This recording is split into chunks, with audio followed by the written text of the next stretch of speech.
مهنای عزیز هست، نوجوان طیف اوتیسم هست، اوتیسم شدیدی داشت سالهای پیش شما اومد. اون تلقین‌های ذهنی رو که ما براش در نظر گرفتیم برای دندونپزشکی رو به خوبی و زیبایی جذب کرد. مادرش هم واقعا فوق‌العاده بود، در کنارش بود. خب ما افتخار اینو داریم که یه غرفه اینجا داریم، یه غرفه‌ای که مربوط به مادران و کودکان اوتیسم هست. باعث افتخارمونه. هنرهای ساخت دستشون رو میارن اینجا و بیماران ما اینجا استقبال کردن، خریداری میکنن و توی این غرفه ما میتونم بگم مهنای عزیز بهترین هنر رو داره. این کدو حلوایی رو میبینید، این فرشته اوتیسم رو که نمادی است از اون توانمندی خودش که در جهت سلامتی قدم برداشته.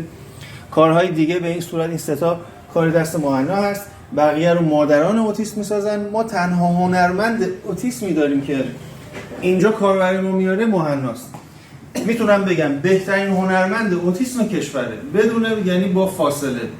فوق العاده است. جدیداً دیالوگای خوبی هم به کار میبره، میتونه کم کم داره شروع کرده کمی صحبت میکنه. مهنای عزیز معرفی کن کاراتو، بگو. امیدوارم که مورد توجهتون باشه. امیدوارم مورد توجهتون قرار بگیره. آره ببینید تمرین کرده، با خودش کار کرده.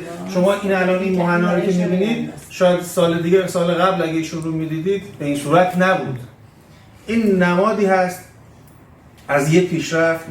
نمادی این هستش که ما در مقابل سختی ها وقتی قرار میگیریم جا نزنیم، تلاش بیشتری بکنیم در جهت سلامتی خودمون و دیگران و اطرافیانمون حرکت کنیم.